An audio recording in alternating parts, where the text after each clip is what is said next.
Olá, seguidores do Júnior Alac. Aqui é o Dr. Laí Ribeiro. Tem uma pergunta aqui, a Samanta mandou, Samanta Portão, nossa amiga Pete. Ela diz o seguinte, quero saber também o que o doutor acha das modulações hormonais da atualidade. Ele considera corretos os valores de referência de hoje em dia? A testosterona em mulheres deve ser suplementada? É o seguinte, a mulher tem um pico de testosterona no momento que ela ovula. Falar em gordura, eu quero desafiar o doutor aqui, eu quero que ele me ajude, ó. Esse saco, não tá precisamos falar de marca, doutor Laí Ribeiro. tá com Eu o ouvi saco na falar mão aí, vai? que é que eu fui influenciada pelo amendoim. O Marlon come amendoim, tem dietas que recomendam amendoim. Me disseram que é uma gordura boa. Tá, você quer que eu responda? Doutor, as pessoas, a gente nota que o senhor traz consigo o amor e o ódio. Tem pessoas que amam o senhor e tem pessoas que dizem, não, doutor Laí, eu não gosto dele. Tá. Por que isso acontece, doutor? Eu diria que a maioria gosta, só não gosta de mim. Laí Ribeiro, para mim, é muito bom cada ensinamento que ele manda. Se eu tivesse realmente há mais tempo ouvindo ele. Queremos saber de você que acompanha o Dr. Laí Ribeiro, o que ele fez de importante na sua vida com seus ensinamentos. Grave um vídeo ou áudio e mande para o nosso WhatsApp. Dr. Laí Ribeiro é o médico saúde. Eu acho que vale a pena você assistir, tá muito bem feito, tá bom? Então vamos lá. É o seguinte, a mulher tem um pico de testosterona no momento que ela ovula. A natureza é sábia. A natureza quer que a mulher transe no período que ela é fértil, para poder aumentar a espécie. Então, o momento que a mulher tem mais libido é no dia da ovulação. Só que a mulher que toma anticoncepcional não ovula.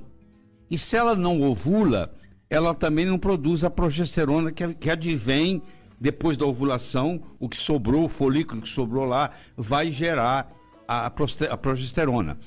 A quantidade de testosterona na mulher, uma mulher e um homem com 18 anos de idade, os dois, a quantidade de testosterona na mulher é 18 vezes menor. É 18, 18, 18. Nunca você vai esquecer. Uma mulher de 18 anos, um homem de 18 anos, a mulher vai ter 18 vezes menos testosterona do que o homem. À medida que os anos vão passando, gradativamente o homem vai perdendo a testosterona. Por incrível que pareça, depois dos 65 anos de idade, a mulher passa a ter mais testosterona do que o homem. Tanto é que uma mulher de 65 está tirando o pelo do rosto, a voz dela mudou, ela engrossou um pouco a voz. O problema com a modulação da testosterona na mulher, ela tem que ser feita com cuidado muito grande. Infelizmente, eu não posso discutir doses aqui, mas eu vou dizer o seguinte, a maioria das vezes eu vejo há um excesso de dose. E quando há um excesso de dose, a mulher cria barba, a voz muda, entendeu? O clítoris aumenta, entendeu? Então, ninguém quer isso. Falar em gordura, eu quero desafiar o doutor aqui, eu quero que ele me ajude, ó. Esse saco, não precisamos falar de marca, doutor Laí Ribeiro. Tá com Eu o ouvi saco na falar mão aí, vai? que é que eu fui influenciada pelo amendoim. O Marlon come amendoim, tem dietas que recomendam amendoim. Me disseram que é uma gordura boa. Tá, você quer que eu responda? Eu quero a Tá. resposta. O amendoim, Olha o olho do Marlon olhando. Ó, o amendoim tem uma gordura excelente. Só que o problema do amendoim no Brasil é o problema de armazenamento. O amendoim brasileiro não consegue exportar. O Brasil não consegue vender amendoim para o exterior, porque ele é contaminado com uma aflatoxina, que é uma toxina do fungo que cresce no amendoim, que causa problema de fígado. Se o seu amendoim tem uma fonte fidedigna, você tem certeza que eles empacotam direitinho e mandam, não fica aquilo armazenado num lugar lá úmido. Então tudo depende do fornecedor. Se você tem confiança no fornecedor que faz direitinho, você não tem nenhum problema em comer amendoim. Agora, se você vai no supermercado e compra amendoim que o governo armazenou, aí já é problema. É porque eu li pelos ingredientes aqui, ó, amendoim e mani. Tipo, Então quanto menos... eu sei, querido, mas quanto tempo ele ficou parado? 2 anos, 3 anos? Entrou fungo lá, a temperatura era constante, teve umidade. O problema não é o amendoim per se. O problema é o armazenamento de todo o grão no Brasil. Infelizmente, o Brasil não é muito comentado no mundo como sendo um lugar que não sabe armazenar. O feijão fica contaminado, o arroz fica contaminado pelo processo de armazenamento. Tirando isso, ótimo. Bacana. Deixamos. Ô, doutor, olha aqui, suponhamos que eu tenha bebido ontem com alguns amigos, que isso não aconteceu. Tomei um porrezinho. Vai ser hoje, né? Suponhamos. Vai ser hoje, né? Quero falar sobre o álcool mesmo. Suponhamos, doutor, que eu tenha bebido ontem, acordei meio ruim. Tem alguma fórmula mágica claro pra não que ficar tem. ruim? Vai. Se você, ao invés de tomar os 6 copos, tomar 12 de água, a sua ressaca vai embora. Eu fiz isso, não funcionou tão bem. Se eu tivesse bebido, não bebi, claro. Mas o álcool é vilão mesmo, doutor Lei? É vilão, sim. É mesmo? Inclusive essa Nem história... no fim de semana? Nem no fim de semana. Inclusive essa história de que um copo de vinho faz bem pro coração... Mentira? Isso é, até certo ponto, mentiroso. Não faz bem, faz até bem pro coração, mas faz tão mal pro fígado que o sujeito, ao invés de morrer do coração, vai morrer do fígado. Então vai trocar o órgão. Olha o que eu vou falar. Escuta, você que tá aí. Ó, você é tão jovem quanto o mais velho dos seus órgãos. Os órgãos não têm a mesma idade. Eles têm a mesma idade cronológica. Você pega um cara que é alcoólatra, ele tem 40 anos. O fígado dele tem 120. Por isso que ele está na fila de transplante. O coração dele pode ter 42 e o fígado ter 120. Ele vai morrer pelo coração? Não. Ele vai morrer pelo fígado. Você é tão jovem quanto o mais velho dos seus órgãos. Tá. E outra coisa importante. O que você vai se preocupar? Com o que acontece na sua família. Se eu perguntar para você assim, você conhece alguém com câncer na sua família? Você fala, não. Na minha família não tem ninguém com... Então não se preocupe com câncer, pô. O meu pai morreu do coração, meu avô morreu do coração, minha tia-avó teve uma parada cardíaca. Opa, descobrimos o seu problema. Tem um alerta ali, pai. Isso, é isso. É como se estivesse fazendo... Isso é um exame genético que eu estou fazendo, conversando com a pessoa. Ela vai me dar a história pregressa familiar. O meu pai morreu subitamente, o meu avô morreu subitamente, o meu tio morreu subitamente. Opa, ele tem uma predisposição à morte súbita. É isso que eu vou focar, e não em câncer. Agora, se a minha mãe morreu de câncer, a minha avó morreu de câncer, a minha irmã mais velha morreu de câncer, e eu sou do sexo feminino, e elas tiveram câncer de mama, a chance de você ter algum problema de câncer de mama é muito grande. Você vai fazer um exame genético que vai dizer se você tem o ApoE, como é que ele está, e o BRCA12, que é o que a Jolie lá tem. Doutor, as pessoas, a gente nota que o senhor traz consigo o amor e o ódio. Tem pessoas que amam o senhor e tem pessoas que dizem, não, doutor Lair, eu não gosto dele. Tá. Por que isso acontece, doutor? Eu diria que a maioria gosta. Só não gosta de mim quem nunca leu o meu trabalho. Quem nunca foi numa apresentação minha. Esse não gosta. É aquela história, não li e não gostei. Quer dizer, não sei do que está falando, mas também não gosto. É mais ou menos isso? Entendeu? E isso eu incomodo as pessoas. O conhecimento, nós falamos na vez passada, o conhecimento incomoda profundamente, porque se eu começo uma linguagem médica que o colega não entende, eu incomodo ele. Então isso é natural. Onde você já viu uma pessoa praticar um pioneirismo e não ter resistência?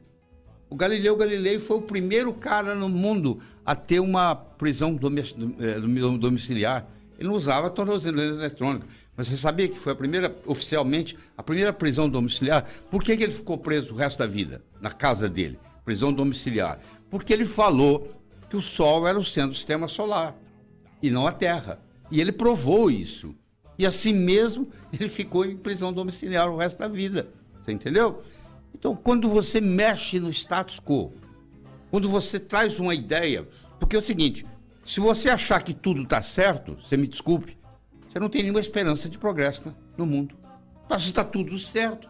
Então onde é que vai estar o progresso? O progresso vem geralmente quando você descobre, opa, não é do jeito que estavam falando. Se você pegar um livro de ginecologia obstetrícia de 1920, como eu peguei, e lá está dizendo assim, quando uma mulher grávida se sentir muito ansiosa, ela deve começar a fumar, porque a nicotina acalma. Jesus. Você acredita nisso? Está no livro de 1920. Hoje, uma mulher grávida não pode nem passar perto de alguém que fume. Agora, se você achar que aquele conhecimento lá era o fim do mundo, era aquilo mesmo, nunca teria evoluído. Era todo o conhecimento. Não é porque está no livro que está certo, né, doutor Lair Ribeiro? Exatamente, não é porque está no livro que está certo. Mas das teorias, por exemplo, que o senhor defendia, muitas mudaram? Por exemplo, o senhor falava de um tipo de coisa que realmente já mudou, já evoluiu, já aconteceu mudou. muita coisa? Vou te dar um exemplo que mudou. Eu falava assim, você tem que tomar o café da manhã como um rei ou uma rainha, almoçar como um príncipe ou uma princesa e jantar como pobre. Eu falava isso. Hoje eu acho o seguinte, quem não tem o café da manhã está melhor. Porque hoje veio o conceito que eu me convenci, foi duro porque eu falava o contrário, que eu me convenci que o jejum intermitente é um grande remédio. Aliás, se você olhar na Bíblia, tem mais de 40 citações lá de jejum. Ó, todas as religiões do mundo têm um aspecto de jejuar. Então o jejum é o remédio, eu digo, é o remédio mais barato que tem no mundo, é o jejuar. Eu sei que quem está escutando entra dizendo, poxa, o único paladar que eu tenho é comer, pô, a única alegria coisa boa da minha vida. Da minha vida sobrou mais nada, pô, né? Então, você está querendo me tirar isso? Não, eu estou querendo dizer o seguinte, se você janta às 6 da tarde e só vai tomar o café meio-dia do dia seguinte, você ficou 18 horas descansando do seu estômago, descansando do seu pâncreas, porque uma das doenças que mais cresce no Brasil é a diabesidade, que é a combinação da diabetes com a obesidade, que é um dos que mais cresce, tem. E agora, se você faz o jejum intermitente, que tem muita publicação científica sobre o assunto, só que é uma coisa, o brasileiro em geral, mano, o profissional de saúde brasileiro em geral, ele não lê. Essa é a grande verdade. Porque ele trabalha intensamente, eu entendo isso, ele trabalha 14 horas por dia. Quando ele chega em casa à noite, se bobear, ele dorme no Jornal Nacional, assistindo o Jornal Nacional, porque ele não aguenta, é muito esforço. Então, uma pessoa para estudar tem que fazer igual eu faço. Não tenho nenhuma necessidade financeira, a minha mulher administra tudo que tem que administrar, eu só fico por conta disso. Eu começo às vezes 5 horas da manhã, vou parar... Vai estudar o dia inteiro? Todo dia, toda hora. Mas eu pergunto para o senhor não precisa mais de dinheiro, por que o senhor continua? Porque eu tenho uma missão na vida, transformar as pessoas de uma forma alegre e poderosa com amor e sabedoria. Isso não tem preço, não é o dinheiro. É baseado nos comentários que eu vou ficar sabendo o que você quer. Se eu tivesse realmente há mais tempo ouvindo ele, seria maravilhoso. Eu estaria com muito mais saúde. Eu vejo que é uma proporção milenar. Ele é um estudioso maravilhoso.